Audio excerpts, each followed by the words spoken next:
Hello again. It's Citizen Y here. I want you to listen to a British lord who speaks the truth, and he happens to be Jewish. Watch it. Let's see what you think. Please keep in mind the object and the reason for me doing this. I am calling on African Union, not African Union, all 54 African states. We need to pull out of this UN and set up a new body that would really be fair.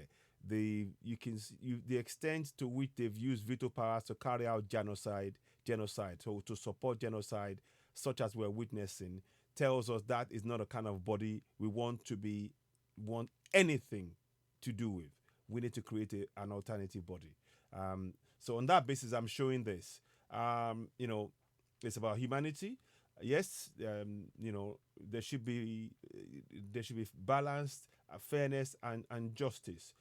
This is injustice, oppression, and of course genocide on an unimaginable scale. That's what motivates me in doing what I'm doing here.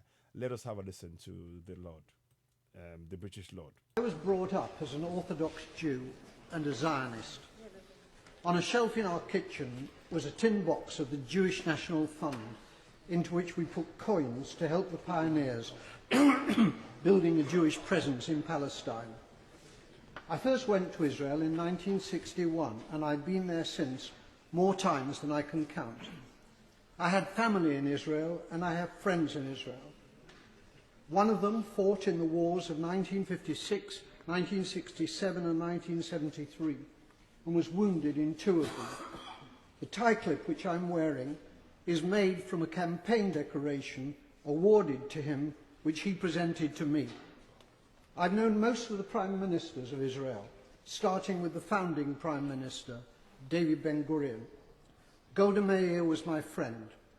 So was Yigal Allon, the deputy prime minister, who as a general won the Negev for Israel in the 1948 War of Independence. My parents came to Britain as refugees from Poland. Most of their families were subsequently murdered by the Nazis in the Holocaust. My grandmother was ill in bed when the Nazis came to her hometown of Stachov. A German soldier shot her dead in her bed. Madam Deputy Speaker, my grandmother did not die to provide cover for Israeli soldiers murdering Palestinian grandmothers in Gaza.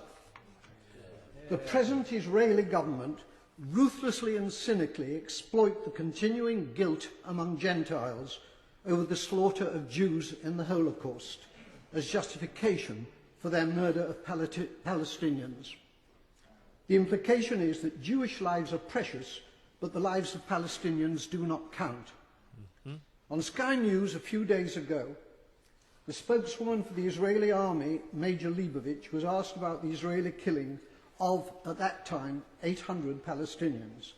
The total is now 1,000. She replied instantly, 500 of them were militants. That was the reply of a Nazi. I suppose that Jews fighting for their lives in the Warsaw Ghetto could have been dismissed as militants. The Israeli Foreign Minister, Tzipi Livni, asserts that her government will have no dealings with Hamas because they're terrorists. Tzipi Livni's father was Eitan Livni, Chief Operations Officer of the terrorist Irgun Tzvai Leumi, who organised the blowing up of the King David Hotel in Jerusalem, in which 91 victims were killed, including 4 Jews. Israel was born out of Jewish terrorism. Jewish terrorists hanged 2 British sergeants and booby-trapped their corpses. Irgun, together with the terrorist Stern Gang, massacred 254 Palestinians in 1948 in the village of Deir Yassin. Today, the present Israeli government indicate that they will be willing, in circumstances acceptable to them, to negotiate with the Palestinian President Abbas of Fatah. It's too late for that, Madam Deputy Speaker. They could have negotiated with Fatah's previous leader, Yasser Arafat, who was a friend of mine. Instead, they besieged him in a bunker in Ramallah, where I visited him. It's because of the failings of Fatah since Arafat's death that Hamas won the election, the Palestinian election in 2006. Hamas is a deeply nasty organisation, but it was democratically elected and it is the only game in town. The boycotting of Hamas, including by our own government, has been a culpable error from which dreadful consequences have followed. The great Israeli Foreign Minister Abba Eban, with whom I campaigned for peace on many platforms, said, "You make peace by talking to your enemies." However many Palestinians the Israelis murder in Gaza, they cannot solve this existential problem by military means. Whenever and however the fighting ends, there will still be 1.5 million Palestinians in Gaza and 2.5 million more Palestinians in the West Bank who are treated like dirt by the Israelis, with hundreds of roadblocks and with the ghastly denizens of the illegal Jewish settlements harassing them as well. The time will come, not so long from now, when they will outnumber the Jewish population in Israel. It's time for our government to make clear to the Israeli government that its conduct and policies are unacceptable and to impose a total arms ban on Israel. It is time for peace, but real peace, not the solution by conquest, which is the Israelis' real goal, but which is impossible for them to achieve. They're not simply war criminals, they're fools. So, just wanted to just state that because it is very important that we really understand what has just happened. Sorry about that. Let me just quickly do something with this. I don't want that to be. Sorry about that. I don't know what's happening. Anyway, we will deal with that. So, just want to quickly, just want to do something. So, go back. Okay. Yeah. So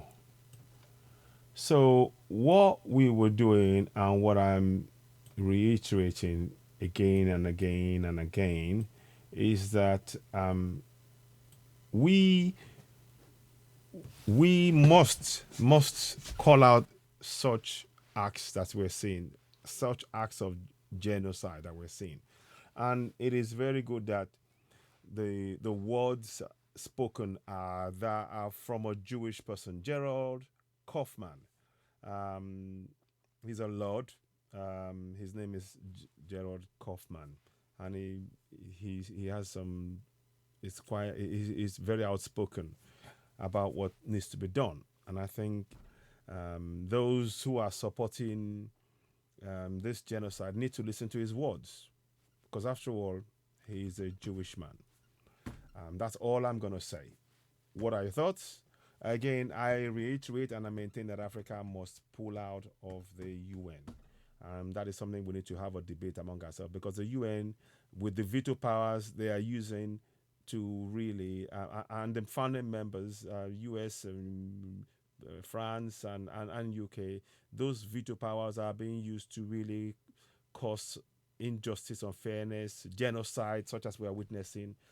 And I think it's something we need to address. And I think it's the only way out for Africa is to pull out of such a body. We want no part of such a system that stands by and allow genocide to take place. Ladies and gentlemen, you're watching Season Y, the platform where we speak truth to power. What I'd like you to do is to go ahead and subscribe to Season Y. Subscribe, hit notification button, and of course, give us a thumbs up. And please share our broadcast. I may stream this on other platforms, but I just wanted to talk about this because it's really, really important. But yeah, thank you so very much for watching. We're still going to be covering the main topics about Nigeria and Africa, because that's the focus. But I want us to know that what is going on here is giving us indication of why we are justified in saying Africa should pull out of UN, create our own body that is actually going to give us real, be able to really protect our people from the kind of inhumanity we've seen displayed by use of a veto to support genocide. Anyway, you're watching Cisne the platform where we speak truth to power. About later on. Thank you. I'm back for now.